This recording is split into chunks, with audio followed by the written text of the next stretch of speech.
Bonjour.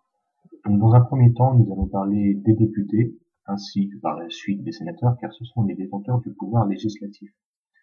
Alors, en effet, l'Assemblée nationale est constituée, comme vous devez le savoir, de 577 députés, qui touchent près de 7100 € par mois, auxquels s'ajoutent 1500 € de frais de secrétariat et 9000 € de frais de collaborateurs, des enveloppes que nos députés utilisent à des fins personnelles pour la très grande majorité. On arrive donc à un revenu total de 17 600 € par mois par député, soit 10 155 200 € par mois pour l'ensemble de nos députés. Un coût de plus de 121 millions par an pour le bonheur de nos 577 députés. Ils disposent également d'avantages non négligeables, tels que des tickets de train en première classe gratuits, 40 vols gratuits, taxis dans Paris gratuits, des voitures de fonction sont mis à leur disposition, des tarifs d'hôtel haut de gamme à tarifs préférentiels, restaurant de l'Assemblée nationale dont le repas gastronomique est à 7 € seulement. Ils peuvent faire des prêts à taux réduit de environ 2 à 3% en moyenne. Dans la Chambre haute de la République, qui est le Sénat, sont présents 331 sénateurs, dont la rémunération et les privilèges sont tout aussi honteuses.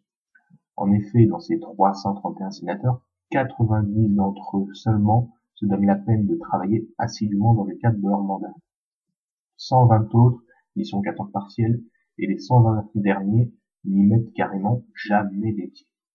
Pourtant, les partis politiques, qu'ils soient de droite comme de gauche, se gardent bien de demander la stricte application de la loi qui prévoit la suppression des indemnités aux absentéistes. Ainsi, les sénateurs gagnent 11 500 € net par mois sans avoir besoin de finalement travailler. Sans compter une prime de 1000 € par mois de prime informatique dont on se demande la nécessité.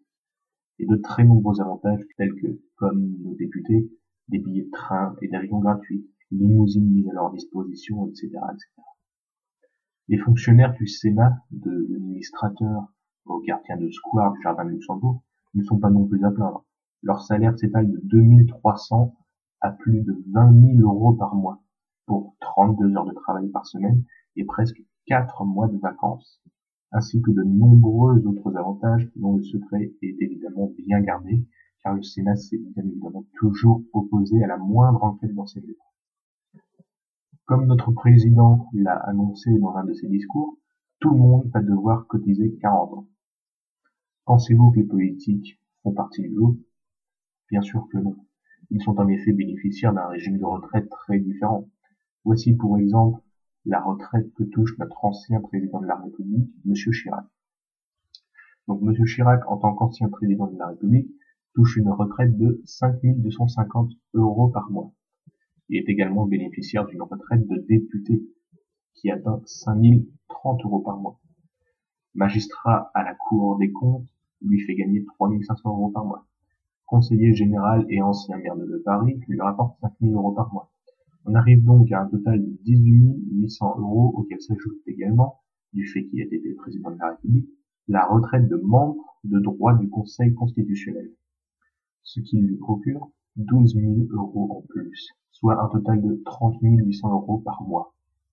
De même, un député, contrairement à vous qui devrait travailler 40 ans, n'a besoin de faire qu'un mandat de 5 ans pour, dès l'âge de 60 ans, toucher 1 500 € par mois, en sachant que les mandats sont cumulables. Ainsi, un député ayant fait 3 mandats de 5 ans touchera 4 500 € de retraite par mois.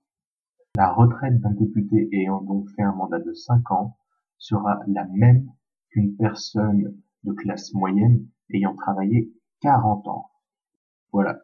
Mais j'aurais également pu vous parler des députés européens, dont le salaire mensuel est de 12 000 € par mois, auquel peut s'ajouter 298 € par jour, à condition de faire acte de présence.